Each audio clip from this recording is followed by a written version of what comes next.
मेरी पूरी जितनी भी तैयारी थी सारी दिल्ली से ही हुई है। मैं रोहिणी में ही रहा था, वहीं मेरी सारी स्कूलिंग हुई है। तो पढ़ाई में अच्छा था हमेशा से, स्कूल में भी अच्छा था, कॉलेज में भी मैंने काफ़ी अच्छे मार्क्स थे मेरे। स्टूडेंट। हाल ही में 2024 में वाटर लॉगिंग हुई थी और ओल्ड राजेंद्र नगर में कोचिंग में एक हादसा हो गया था, 3 स्टूडेंट्स की उसमें जान चली गई थी। तो आप भी उस टाइम पे एक एस्पिरेंट ही थे, तो इस घटना का आप पे क्या प्रभाव पड़ा? यूपीएससी का सिविल्स का पेपर भी देके हम देख सकते हैं कि क्या होता है। तो 2-3 प्रयास मैंने सोचा हुआ था कि मैं दूंगा, कि सेकंड थर्ड अटेम्प्ट तक मैं रहूंगा इस साइकिल में, और उसके बाद वरना मैं फिर कुछ और सोचता। हाँ, पूरे 6 अटेम्प्ट आपने प्लान नहीं किए थे? नहीं, मैंने तो बिल्कुल भी नहीं करे थे। मैंने तो ये सोचा हुआ था कि if it does not happen कि 25 का अटेम्प्ट मेरा लास्ट होगा। कोशिश कर हल निकलेगा, आज नहीं तो कल निकलेगा। अगर है अर्जुन के तीर सा सच्चा तो मरुस्थल से भी जल निकलेगा। नमस्कार, मैं हूं आकांक्षा मिश्रा और आप देख रहे हैं TV9 भारतवर्ष का डिजिटल प्लेटफॉर्म। आज हमारे साथ ऐसी ही शख्सियत हैं जिन्होंने हरिवंश राय जी की इस कविता को सच करके दिखाया है। हमारे साथ स्टूडियो में मौजूद हैं आकाश गर्ग, जिन्होंने यूपीएससी 2024 की परीक्षा में 5वीं रैंक हासिल की है। आकाश, आपको बहुत सारी शुभकामनाएं। Thank you ma'am, thank you very much. मतलब बहुत अच्छी बात है कि आपने मेरे को बुलाया और मैं आराम से मतलब सब कुछ हो गया। तो बहुत अच्छी है, मतलब एक सरियल सा फीलिंग रहता है हमेशा जब भी किसी से बात करते हैं, तो हाँ, मौका मिलता है, बहुत सारी चीज़ें होती हैं। तो आकाश, जब पीडीएफ में आपने रैंक 5 देखी तो आपको कैसा महसूस हुआ और खुद को यकीन दिलाने में कितना समय लगा कि चलो प्रिपरेशन की रेस से बाहर हो गया हूँ, अब फाइनली बहुत जल्दी निकल आया हूँ उस ट्रैप से? एक्चुअली हुआ ये कि मेरा रिजल्ट तो मैंने खुद देखा ही नहीं था। मेरा रिजल्ट तो मुझे किसी ने पहले तो बताया ही था, क्योंकि मैंने अपना रिजल्ट खुद नहीं देखा था। तो जब मैंने देखा तो एक बार को तो विश्वास भी नहीं हुआ कि वो कह रहे हैं कि आपकी 5वीं रैंक आई है। तो 5 मिनट तो कुछ समझ नहीं आया, फिर किसी तरह मेरे को पीडीएफ आई, मैंने वो पीडीएफ खोली। पर लेकिन अभी तक ऐसा ही लगता है कि हाँ, मतलब धीरे धीरे सिंक इन हुई फीलिंग, पर लेकिन अभी तक वो कम्प्लीटली नहीं हुआ है कि हाँ ये सब कुछ हो चुका है। और वो मतलब एक एक्सपेक्टेशन तो बिल्कुल भी नहीं होता। पहले तो ये एक्सपेक्टेशन होता है कि किसी तरह लिस्ट में आ जाए, पर लेकिन फिर सिलेक्शन हो जाए किसी तरह, पर लेकिन एंड में कि सिंगल डिजिट में रैंक आना, वो तो कभी एक्सपेक्ट भी नहीं किया था मैंने। और मेरा तो मतलब अटेम्प्ट भी सेकंड ही था। इट वाज नॉट लाइक कि मैं बहुत लंबी ड्यूरेशन था मेरा इस प्रिपरेशन का, तो कम समय में इतना जल्दी इतना वो मिल जाना, तो वो तो एक्सपेक्ट बिल्कुल करा ही नहीं था बिल्कुल भी। तो आकाश, जब सिलेक्शन के स्टेज से आने से पहले आपकी स्कूल और कॉलेज लाइफ कैसी थी? वहाँ पे आप पढ़ाई में कैसे थे और आपका मीडियम क्या था, किस सब्जेक्ट में पढ़ाई की? इन सब के बारे में हमारे दर्शकों को बताइए। मेरी पूरी जितनी भी तैयारी थी सारी दिल्ली से ही हुई है। मैं रोहिणी में ही रहा था, वहीं मेरी सारी स्कूलिंग हुई है। तो पढ़ाई में अच्छा था हमेशा से, स्कूल में भी अच्छा था, कॉलेज में भी मैंने काफ़ी अच्छे मार्क्स थे मेरे।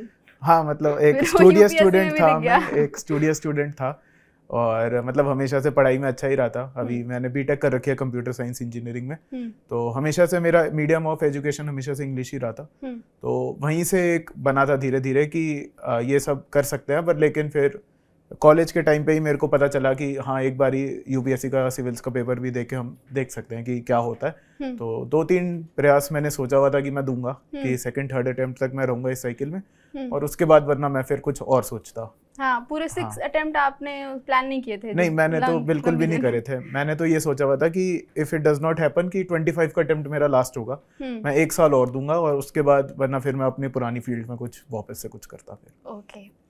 तो जैसे आकाश, मैंने टॉपर्स को कई बार बात करते सुना है, उन्होंने स्टूडेंट्स को ये भी बताया है कि इस प्रिपरेशन की जर्नी में एंट्री लेने से पहले आपको अपना वाई क्लियर करना होगा, और वही वाई आपको मोटिवेशन भी देगा। तो अब स्टूडेंट्स अब इस वाई को कैसे खोजें? कई बार होता है कि आप गलत वाई भी ढूंढ लेते हो, फिर आप उस पर स्टिक नहीं रह पाते हो। तो क्या कुछ बेसिक चीज़ें होती हैं जो आपको ध्यान देना चाहिए कि हाँ, ये मेरी जर्नी हो सकती है, या ये मेरा रीज़न हो सकता है तैयारी का? आपका एक्सपीरियंस उसमें क्या है? मेरे ओपिनियन में ये सबका बहुत पर्सनलाइज्ड होता है। हाँ। कोई आपको इस एग्जाम के लिए ये कहेगा ना कि बाहर से किसी ने आके आपको बोल दिया कि आप पढ़ लो, तो वो ज़्यादा से ज़्यादा आप 1-2-3 दिन वो मोटिवेशन रहेगा, उसके बाद वो ख़त्म हो जाएगा। तो आपको चाहिए कि वो मोटिवेशन आपका अंदर से आए, और जब तक वो अंदर से नहीं आएगा तब तक आप शायद, क्योंकि अप्स भी आएंगे डाउन्स भी आएंगे इस जर्नी में, तो वो मोटिवेशन बहुत ज़्यादा ज़रूरी है। वाई सबका अपना अपना पर्सनलाइज्ड होता है, सबकी बैक स्टोरी अलग है, सबकी लाइफ स्टोरी अलग है, उन्होंने क्या क्या स्ट्रगल देखे हैं, उन्होंने क्या क्या एक्सपीरियंस किया अपनी लाइफ में, उसके बेसिस पे हमेशा उनका वाई बनना चाहिए, रादर कि हमने किसी को यूट्यूब पे देख लिया कि ये ऐसी लाइफ होती है और ये होता है, ये सिलेक्ट हो गए। आपको सिलेक्ट होने के बाद दिखता है कि वो पर्सन कैसा था, आपने पीछे नहीं देखा है बैकग्राउंड में कि उन्होंने भी कुछ किया होगा, उनकी भी कुछ लाइफ स्टोरी रही होगी।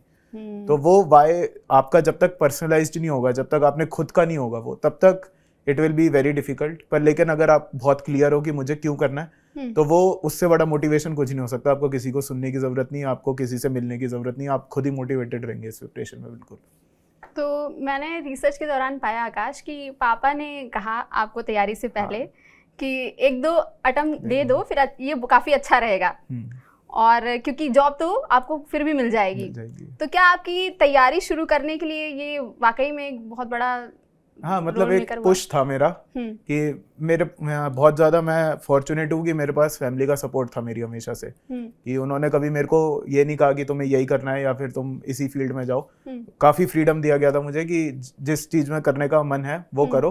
पर लेकिन वही है कि एक गाइडेंस हमेशा रहता था कि कुछ नहीं करना, चलो तुम, मेरे को जॉब ऑफर्स लग गए थे, मेरे पास आई हैड 5-6 ऑफर हैंड में थे मेरे पास जब मेरी ग्रेजुएशन खत्म हुई। तो बीटेक किया था जब मैंने बीटेक किया था, तो उसके बाद ही फिर कहा था कि अभी 1-2 साल, अगर, क्योंकि मैं पढ़ाई में अच्छा था, उनको दिखता ही था कि ये पढ़ लेता है अच्छे से, तो उन्होंने कहा कि 1-2 अटेम्प्ट दे के देखो, इफ इट वर्क्स देन अच्छी बात है, वरना जॉब तो कभी भी आप कर ही लोगे। मैं मास्टर्स करके कभी भी जॉब कर लेता। तो वो मेरा एक हमेशा से पुश रहा था मेरे पेरेंट्स की तरफ से, मेरी फैमिली की तरफ से। अच्छा, तो जैसे यूपीएससी के प्रिपरेशन शुरू करने से पहले कई बार होता है कि स्टूडेंट्स कंफ्यूजन में होते हैं कि उन्हें कोचिंग नहीं लेनी चाहिए या लेनी चाहिए। तो क्या आपने ली थी और लाइब्रेरी की भी मदद ली थी? अगर ऐसा कुछ था तो अपना एक्सपीरियंस उसके बारे में बताइए। नहीं, कोचिंग मैंने ली थी, मैं वहीं करोल बाग से ही पढ़ता था सब कुछ। और रही बात लाइब्रेरी की, मैं हमेशा से अपने घर पे ही पढ़ा हूँ। मैं घर से जाता था, मैं क्लास करता था अपनी और मैं घर वापस आ जाता था। मैं टेस्ट देने जाता था, मैं घर वापस आ जाता था। तो मेरे हिसाब से इसमें कोई एक आंसर नहीं है कि आपको घर से ही पढ़ना है या आपको लाइब्रेरी में ही पढ़ना है। जहाँ आपका मन करे वहाँ पे पढ़ना है, जहाँ आप कंफर्टेबल हो जाओ कि यहाँ मेरा पढ़ाई करने का मन करता है, वहाँ आपको एक अच्छा सा इन्वायरमेंट मिल जाए, वहाँ डिस्ट्रैक्शंस कम है, तो वो जो आपको मिल जाए, वो भले ही लाइब्रेरी हो, वो घर हो, वो आपका रूम हो, हॉस्टल हो, कुछ भी हो, पर लेकिन जहाँ पे आपका मन लगे आप वहाँ पे पढ़ाई करो, जहाँ आपका इन्वायरमेंट अच्छा हो। तो इसका कोई एक आंसर मेरे हिसाब से तो नहीं होना चाहिए कि लाइब्रेरी में ही पढ़ो या घर पे ही पढ़ो। कई बार बच्चों का कहना होता है ना कि हमें लाइब्रेरी ज्वाइन करनी ही चाहिए, घर में उतनी अच्छी फैसिलिटीज या उतनी अच्छी सुविधाएं, डिस्ट्रैक्शंस होता है, तो वो ऑब्वियस है कि किसके घर में कैसा माहौल है, आपको कैसी सुविधाएं मिल रही हैं। बिल्कुल मैम। तो आकाश, ये बताइए कि प्रीलिम्स की तैयारी के लिए आपकी स्ट्रेटेजी क्या थी? क्या स्टैंडर्ड किताबों को पढ़ना ज़रूरी है या फिर एनसीईआरटी का इसमें कितना बड़ा रोल है? आपने कैसे की उसकी तैयारी? देखिए मैम, स्टैंडर्ड बुक्स तो पढ़नी पढ़नी है। एनसीईआरटीज मैं कहूँगा ज्योग्राफी और हिस्ट्री की तो सारी पढ़नी चाहिए, उसमें आपका काफ़ी पोर्शन कवर हो जाता है। बाकी हमारी स्टैंडर्ड बुक्स है ही हमेशा, ज्योग्राफी की है, हिस्ट्री, मॉडर्न हिस्ट्री के लिए, पॉलिटी के लिए, इकोनॉमी के लिए, वो सारी पढ़नी है। और मैंने अपने पहले अटेम्प्ट में यही सीखा था कि सबसे पहले तो सिलेबस कंप्लीट करना है जितना आप कर सकते हो, पूरा का पूरा। You can't leave any one subject कि मेरे को साइंस एंड टेक अच्छा नहीं लगता, मैं पढ़ूंगा ही नहीं, वो नहीं होना चाहिए आपको। हाँ, कि मैं 4 सब्जेक्ट पढ़ के चला जाऊंगा और इसी के बेसिस पे हो जाएगा। आपको सब कुछ आना चाहिए और बहुत ज्यादा एडवांस लेवल का नहीं आना चाहिए, तो इतना आपको पढ़ना जरूरी है। और दूसरी बात यह है कि मैंने टेस्ट बहुत ज्यादा दिए थे बिफोर माई प्रीलिम्स। मैं 50-60 पेपर लगा के गया था 2-2 घंटे के, 100 क्वेश्चन के। तो आई हैड प्रैक्टिस 6000-7000 क्वेश्चंस जब तक मैं अपने मेन एग्जाम के लिए गया था। तो उससे बहुत ज़्यादा हेल्प मिलती है, वो आपका एक तो माइंडसेट क्लियर कर देता है और आपको गाइडेंस दे देता है कि आपको पेपर कैसे करना है। और आजकल जो सीसेट में हो रहा है कि सीसेट का एग्जाम जो चेंज हो रहा है, उसका पैटर्न चेंज हो रहा है, तो मैं तो कहूँगा अगर आपको लगता है कि आप सीसेट में वीक हो तो पहले दिन से ही रोज आधा घंटा या थोड़ा सा टाइम सीसेट को देना भी बहुत जरूरी है प्रीलिम्स की स्टेज के लिए। तो इस एग्जाम को क्रैक करने के लिए किसी भी सेक्शन को इग्नोर करना बिल्कुल भी इग्नोर नहीं करना चाहिए। अगर आपका वीक होता है, स्ट्रांग होता है, वो मेरा भी था कि कुछ सेक्शन आपके वीक होंगे, कुछ सेक्शन आपके स्ट्रांग होंगे। स्ट्रांग वाले आप इतने अच्छे कर लो कि वहां पे आपके क्वेश्चन गलत ना हो, वीक वाले आप इतने कर लो कि जो क्वेश्चन सब कर रहे हैं वो क्वेश्चन आप भी कर पाओ। आप शायद एडवांस लेवल का क्वेश्चन ना कर पाओ, पर लेकिन बेसिक लेवल का, इंटरमीडिएट लेवल का क्वेश्चन हो जाए, इतना आपका वीक सब्जेक्ट आपके ग्रास में होना चाहिए। मैं इस बात पे ज्यादा गौर देना चाहूंगी जो आपने कहा कि इतना पढ़ लो जितना एग्जाम के लिए जरूरी हो, आपको उस सब्जेक्ट में पीएचडी करने की जरूरत नहीं है। क्योंकि कई बार स्टूडेंट्स बहुत कंफ्यूजन में होते हैं कि इस कोचिंग का हम टेस्ट मटेरियल ले लें, इस कोचिंग का हम ये ले लें, तो वो कंफ्यूजन को ज़्यादा बढ़ाता है क्योंकि फिर उतनी सारी चीज़ें आप याद नहीं कर पाओगे, एग्जाम में लिख नहीं पाओगे। तो अगर आप एक चीज रिवाइज नहीं कर सकते तो आप उसको नहीं पढ़िए, मेरा एक ही बात है, क्योंकि सिर्फ एक बार ही पढ़ने से नहीं होगा। आप अगर 4 बुक पढ़ने से अच्छा एक बुक 4 बार पढ़िए, वो ज़्यादा अच्छा है। जी बिल्कुल बिल्कुल। तो आंसर राइटिंग के लिए, मेंस के लिए, जब आंसर राइटिंग आपने कब शुरू की थी या इसके लिए सही टाइम क्या है? मैम मेरे हिसाब से तो साथ के साथ ही स्टार्ट कर देनी चाहिए, क्योंकि आपकी प्रिपरेशन इंटीग्रेटेड ही रहती है। हाँ, तो वहाँ तक मतलब मैं ऑप्शनल की बहुत ज़्यादा मैंने अपनी आंसर राइटिंग कर रही थी। जब मेरी क्लासेस चल रही थी मैं तभी ऑप्शनल की आंसर राइटिंग मैं कर चुका था काफ़ी हद तक। और जीएस की मैंने स्टार्ट करी थी, मतलब जैसे मैंने 24 का पेपर दिया था तो प्रीवियस ईयर के अक्टूबर नवंबर से मैं 3-3 घंटे के टेस्ट लिखने मैंने स्टार्ट कर दिए थे। तो मैं वहाँ से आंसर राइटिंग करता था, और फिर एक बार ही जब मेरा प्रीलिम्स क्लियर हुआ तो उसके बाद मैंने बहुत ज़्यादा टेस्ट लिखे थे। मैं मतलब 1 वीक में 3 से 4 फुल लेंथ टेस्ट मैं लिख देता था, एसए के भी, ऑप्शनल के भी, एथिक्स के भी, हर चीज़ के। तो वहाँ से बहुत ज़्यादा आपको होता है कि, क्योंकि सबसे पहले तो ये है कि आपका वो पेपर 3 घंटे में कंप्लीट होना चाहिए, आप क्वेश्चन नहीं छोड़ सकते हो मेंस में, उसकी पेनल्टी बहुत बड़ी होती है। तो सबसे पहले तो पेपर कंप्लीट करना है, और उसके लिए स्पीड और वो सब आपको प्रैक्टिस करके ही आएगी। और मैंने ये भी नोटिस किया है कि अगर आप एक बार ही अच्छे से प्रैक्टिस कर लो ना, तो आपको अपने आप से कॉन्फिडेंस आने लग जाता है कि अब इतना तो पेपर हो रहा है मेरा, आई एम स्टैंडिंग हियर और मेरे को यहाँ पहुँचना है। तो असेसमेंट से ही आपको समझ आएगा, आपको खुद की प्रैक्टिस से ही समझ आएगा। और एक चीज़ और कि there is no perfect answer. लोग क्या करते हैं कि हम पहले सब कुछ पढ़ लेंगे फिर हम आंसर राइटिंग करेंगे, वो गलत है। पहले आपने जितना पढ़ लिया उससे आंसर लिखो और फिर उसको इम्प्रूव करो, रादर देन कि मैं सब कुछ पढ़ लूँगा और मैं एक बहुत अच्छा आंसर लिखूँगा, वो शायद से फिजिबल नहीं है। ओके तो जैसे कि इंटरव्यू, आपका इंटरव्यू हुआ होगा, तो इंटरव्यू के दौरान आपसे कैसे सवाल पूछे गए थे? कोई एक वाकया जो आपको आज भी याद हो? नहीं, इंटरव्यू बेसिकली मेरा, जैसे मैं दिल्ली में ही रहा हमेशा से, तो काफ़ी जो इश्यूज थे दिल्ली के, और जैसे मेरा बैकग्राउंड रहा है पूरा कि मैंने यहाँ से पढ़ाई करी, मैं थोड़ा सा अपने फादर के बिजनेस में भी इन्वॉल्व था, वो भी मतलब उससे भी मेरे पास क्वेश्चन थे। फादर का? मेरे फादर का टूरिज्म का बिजनेस है, और वैसे उनका दिल्ली में भी बिजनेस है, तो वहाँ से थोड़े से क्वेश्चंस मेरे पास आए थे, एंड दिल्ली के बहुत सारे क्वेश्चंस मेरे पास आए थे। मेरे डेफ में जो जो चीज़ें लिखी हुई थी, मेरी हॉबीज़ पे क्वेश्चन आए थे और कुछ करंट अफेयर्स के क्वेश्चन आए थे। तो आई वुड से कि 60-70% इंटरव्यू मेरा डेफ पे ही था, कि मैंने जो पहले से उन्हें बता रखा था कि मेरा बैकग्राउंड क्या है, मैंने क्या क्या कर रखा, और 30-40% जो अलग करंट अफेयर्स हो गया या कोई इशू हो गया या कुछ चल रहा है, तो उस पे था मेरा इंटरव्यू। ओके तो जैसे कि हाल ही में, मैं भी दिल्ली से रिलेटेड एक अगला मेरा क्वेश्चन यही है कि हाल ही में 2024 में वाटर लॉगिंग हुई थी और ओल्ड राजेंद्र नगर में कोचिंग में एक हादसा हो गया था, 3 स्टूडेंट्स की उसमें जान चली गई थी। तो आप भी उस टाइम पे एक एस्पिरेंट ही थे, तो इस घटना का आप पे क्या प्रभाव पड़ा? आपने कभी सोचा कि हम अगर जब सर्विस में जाएंगे तो हम क्या बदलाव इस पे ला सकते हैं इस समस्या को दूर करने के लिए? वो एक बहुत ही दुखद मतलब इशू था कि मतलब बहुत बुरा हुआ था, ऐसा होना नहीं चाहिए बिल्कुल कभी भी।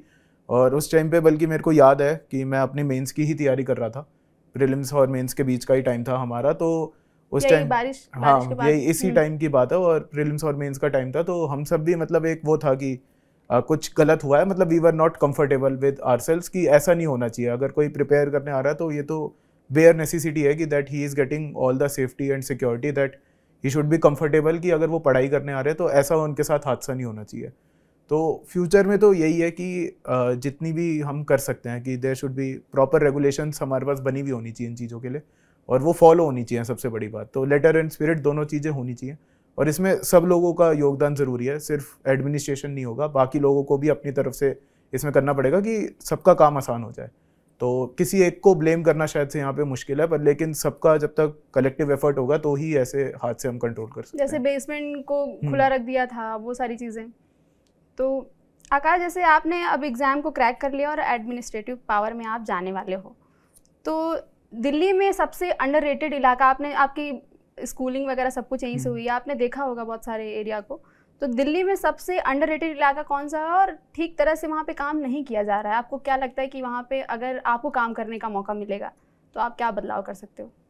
नहीं, अंडररेटेड तो मतलब कुछ है, मतलब दिल्ली में हर तरह का इलाका है, अगर आप देखेंगे तो कुछ बहुत बड़े भी हैं, बहुत ज़्यादा ही डेवलप है, कुछ बहुत बड़े इलाके भी, कुछ छोटे इलाके भी हैं।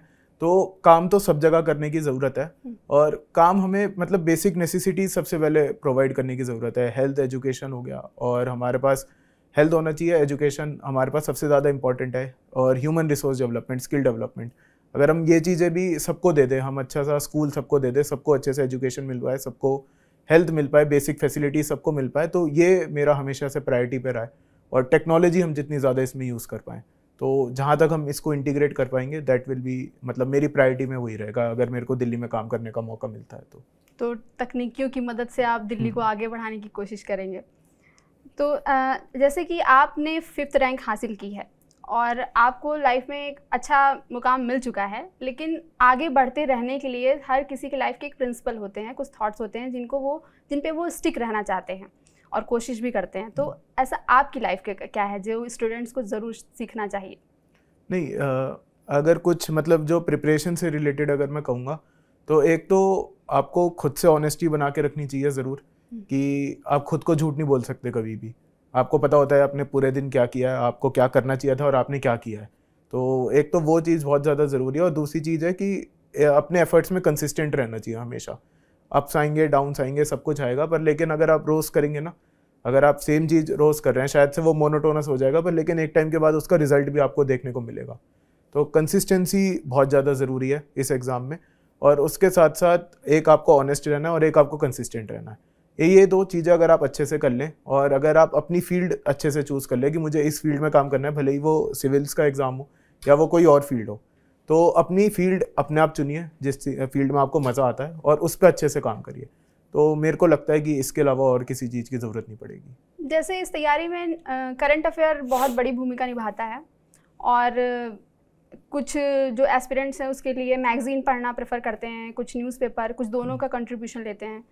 तो आपको क्या लगता है कि इस एग्ज़ाम की तैयारी में न्यूज़पेपर का कितना बड़ा रोल है? मेरी प्रिपरेशन में न्यूज़पेपर का बहुत बड़ा रोल था। शायद से कोई ही दिन होगा जिस दिन मैंने न्यूज़पेपर नहीं पढ़ा था। तो मैं डेली न्यूज़पेपर पढ़ता था। मेरा इंडियन एक्सप्रेस फिक्स था कि मेरे को ये न्यूज़पेपर रोज़ पढ़ना ही पढ़ना है, ये बेयर मिनिमम था बिल्कुल।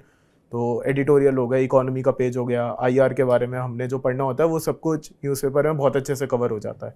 और बाकी मैं ये कहूँगा न्यूज़पेपर सब लोगों के लिए होता है, वो आम जनता के लिए होता है, वो सिर्फ यूपीएससी एस्पिरेंट्स के लिए नहीं होता। सभी को पढ़ना चाहिए। तो वहाँ पे वो पढ़ना तो चाहिए, और उसके साथ साथ जो हम जैसे स्टूडेंट्स हैं, तो मैं एक मैगजीन भी पढ़ता था उसके साथ साथ, ताकि जो एग्जाम स्पेसिफिक चीज़ें हैं वो भी मैं कवर कर लूँ जो न्यूज़पेपर में शायद कवर ना हो पाई हो, क्योंकि उनको बहुत सारे टॉपिक कवर करने होते हैं, तो शायद से कुछ टॉपिक मिस हो जाएं। तो उसके लिए मैं एक कंपाइलेशन कोई भी पढ़ता था और एक मैं न्यूज़पेपर पढ़ता था। तो करंट अफेयर्स मैंने इतना ही पढ़ा है, उससे ज़्यादा मैंने कुछ भी नहीं किया करंट अफेयर्स के लिए। ओके, तो ये हो गई पढ़ाई की बात। आप स्ट्रेस से को हैंडल करने के लिए क्या करते थे? क्योंकि ये पॉसिबल नहीं है कि आप सिर्फ रोज़ 8 घंटे पढ़े जा रहे हो, एक ब्रेक टाइम भी लेना पड़ता है, तो उसमें आप क्या करते थे? नहीं, मेरा ये होता था कि मैं पूरा दिन तक मैं पढ़ता था, शाम मेरी हमेशा फ्री होती थी, मैं शाम को बहुत कम पढ़ता था, मेरे से 5-6 बजे के बाद नहीं पढ़ा जाता था। तो मैं तब या तो मैं टीवी बहुत ज़्यादा देखता हूँ, मैं नेटफ्लिक्स पे या अमेज़ॉन वगैरह पे मैं टीवी, मूवीज़, वेब सीरीज़ वगैरह सब कुछ देखता था, और मैं आज भी बहुत ज़्यादा वो देखता हूँ। और दूसरी चीज़ होती थी कि मैं अपने बाहर चला गया, कभी किसी से मिलने चला गया। ऐसा नहीं है कि बिल्कुल कमरे में बंद हो जाऊँगा 2-3 साल, किसी से बात नहीं करूँगा, ये मेरा बिल्कुल भी कभी अप्रोच नहीं थी कि सब कुछ कट जाएगा और मैं सिर्फ पढ़ाई करता रहूँगा। क्योंकि जब आप दूसरों से बात करते हो ना, तो वो भी आपके लिए एक अच्छा होता है कि हाँ कुछ और भी है, इस साइकिल के बाहर भी आपके पास एक लाइफ है। तो exam is not bigger than your life. आपको बैलेंस करके चलना चाहिए दोनों चीज़ों को, कि आप पढ़ाई कर रहे हैं, पढ़ाई के टाइम पढ़ाई करो, और जब आप पढ़ाई नहीं कर रहे तो फिर पढ़ाई के बारे में इतना तो आपके पास थॉट नहीं आना चाहिए कि अच्छा मैं पढ़ चुका हूँ तो मैं इस चीज़ को कर सकता हूँ। तो अगर आप अपने पढ़ाई के टाइम पे पढ़ाई करो 6, 7, 8, 9 घंटा जितना भी आपका फिक्स है कि हाँ मैंने आज की पढ़ाई हो गई, अब मैं आज कुछ और करूँगा, तो उससे एक अच्छा सा बैलेंस बना रहता है। आपको गिल्ट भी नहीं होता कि मेरा टाइम वेस्ट हो रहा है या मैंने कुछ गलत करा आज का। तो बैलेंस बना के जब तक आप रखेंगे तब तक बहुत अच्छा रहेगा। तो आपने रिसेंटली कौन सी मूवीज़ देखी, हमारे दर्शकों को बताइए। रिसेंटली मैंने कौन सी मूवी देखी, अभी मैंने वो देखी थी, रेड 2 देखी थी, वो अभी नेटफ्लिक्स पे। और बाकी मैं कोई वेब सीरीज़ देख रहा था, रुकी करके, वो मैंने अभी देखना स्टार्ट किया, अभी मैंने उसके ज़्यादा एपिसोड देखे नहीं। तो चल रहा है धीरे धीरे, जो मतलब आ जाता है टीवी पे, जो पसंद आ जाए फिर मैं वो देखने लग जाता हूँ। तो ऐसा नहीं है कि पढ़ाई में एकदम डूब ही जाना है, अपने आप को ही भूल जाना है, खुद की हेल्थ का भी बहुत ध्यान रखना ज़रूरी है, क्योंकि आप अच्छी डाइट नहीं लोगे, अच्छी नींद नहीं लोगे तो वो भी आपकी तैयारी में इफेक्ट डालेगा। ये आज का मेरी बातचीत थी आकाश के साथ, और मैं ऐसे ही इंफॉर्मेशनल वीडियोस और लाती रहूँगी। आप देखते रहिए TV9 भारतवर्ष का डिजिटल प्लेटफॉर्म। आपको टाइम देने के लिए बहुत बहुत धन्यवाद Akash. Thank you so much. Thank you very much ma'am, thank you.